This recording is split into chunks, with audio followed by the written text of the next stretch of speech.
సుపరిచితుడు.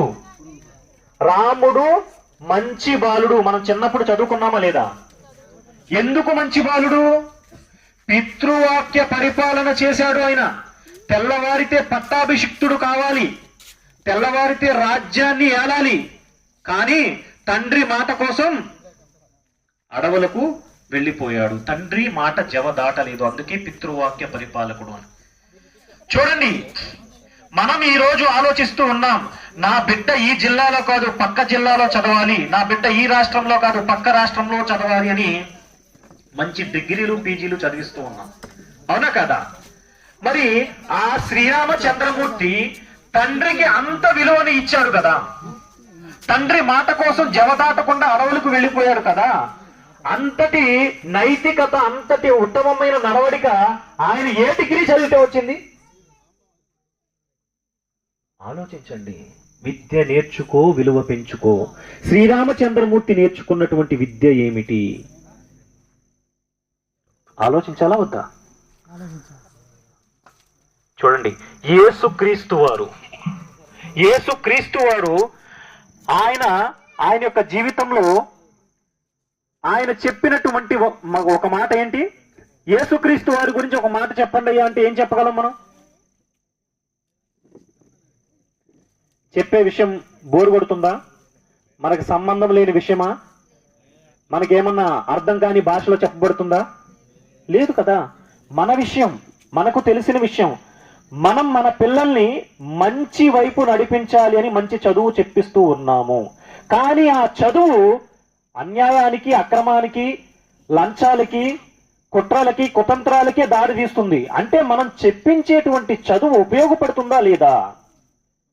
మరి ఏ చదువు చెబితే, ఏ విద్య, ఏ డిగ్రీలు, ఏ పీజీలు చేస్తే మహనీయులు కొన్ని వేల సంవత్సరాల నుంచి నేటికి మనకు సుపరిచితులు అయ్యారు, చరిత్ర మనకు గుర్తు చేస్తూ ఉందో?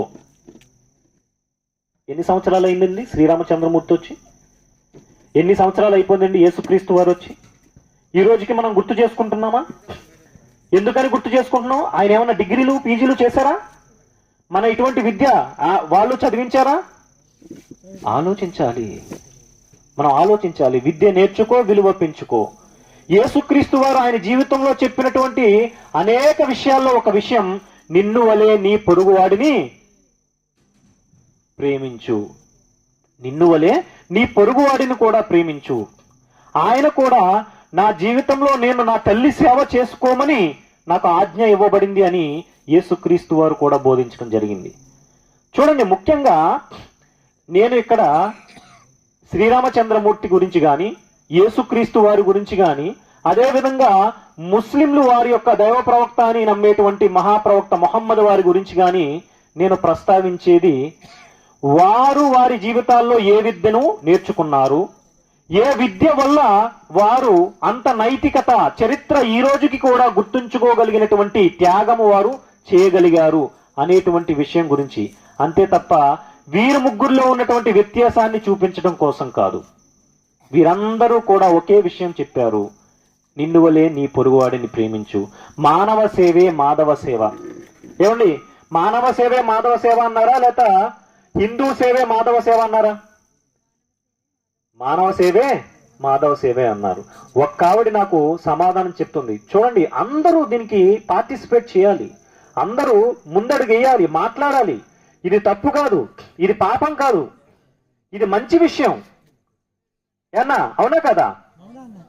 అటువంటిప్పుడు మనం ధైర్యంగా మాట్లాడాలి. ఆ ధైర్యం అనేది భగవంతుడు కల్పించాలి మనకి. కాబట్టి చూడండి, ఆలోచించండి. శ్రీరామచంద్రమూర్తి గాని, మనకు యేసుక్రీస్తు వారు గాని, మొహమ్మద్ వారు గాని మనకు బోధించినటువంటి విషయము ఏం బోధించారు మనకి? పొరుగు వారిని, మానవ సేవే మాధవ సేవ, నిన్ను వలె నీ పొరుగువాడిని ప్రేమించు. ప్రవక్త మొహమ్మద్ వారు అంటున్నారు, మీరు స్వర్గానికి వెళ్ళాలి అంటే తల్లి పాదాల కిందే స్వర్గం ఉంది, తండ్రి స్వర్గం యొక్క ద్వారంకి కాపలాదారు. తల్లిదండ్రుల ద్వారానే మనం స్వర్గానికి వెళ్ళగలం. చూడండి, శ్రీరామచంద్రమూర్తి కూడా తండ్రి పితృవాక్య పరిపాలకుడు, యేసుక్రీస్తు వారు కూడా తల్లి సేవలోనే జీవితం గడిపారు, ప్రవక్త మొహమ్మద్ వారు కూడా తల్లిదండ్రుల ద్వారానే మీకు స్వర్గం ఉంది అని. ఏమండి, ఈరోజు మనం పీజీలు డిగ్రీలు చదివించిన పిల్లలు పీజీలు డిగ్రీలు చదివి లక్షలు సంపాదించడానికి ఇతర దేశాలు ఇతర రాష్ట్రాలు వెళ్ళిపోతున్నారు. కానీ తల్లిదండ్రులను చూసే వాళ్ళు ఎవరైనా ఉన్నారండి? తల్లిదండ్రుల కోసం ఇక్కడ ఆగిపోయే వాళ్ళు ఎవరైనా ఉన్నారా? పోని పెళ్ళయిన తర్వాత నా భార్య కాదు నా తల్లిదండ్రులు కూడా నాకు కావాలి అని తల్లిదండ్రులను తీసుకెళ్లే వాళ్ళు ఎవరైనా ఉన్నారా? ఎందుకు తక్కువ అవుతున్నారు? మనము విలువ పెంచుకునేటువంటి విద్యను నేర్పించామా? మనం విద్యను నేర్పించాం, కానీ ఆ విలువను నేర్పిందా? అరే బాబు, నీ పుట్టుకు ఒక కారణం నీ తల్లిదండ్రుల సేవ చేస్తేనే నీకు మోక్షం అనేటువంటి విద్య ఉందా మనం నేర్పించే దాంట్లో? కానీ ఈరోజు మనం చదివే డిగ్రీలు పీజీలు ఆనాడు వారు చదవకుండానే నేటికి చరిత్రలో నిలిచిపోయారు ఆ మహనీయులు. అంటే వారి దగ్గర ఉన్నటువంటి విద్య ఏమిటి అంటే ఆ విద్య గురించి మనం తెలుసుకోవాలా లేదా? ఏమన్నా తెలుసుకోవాలా లేదా? యాక్క తెలుసుకోవాలా లేదా? తెలుసుకోవాలి, ఖచ్చితంగా తెలుసుకోవాలి.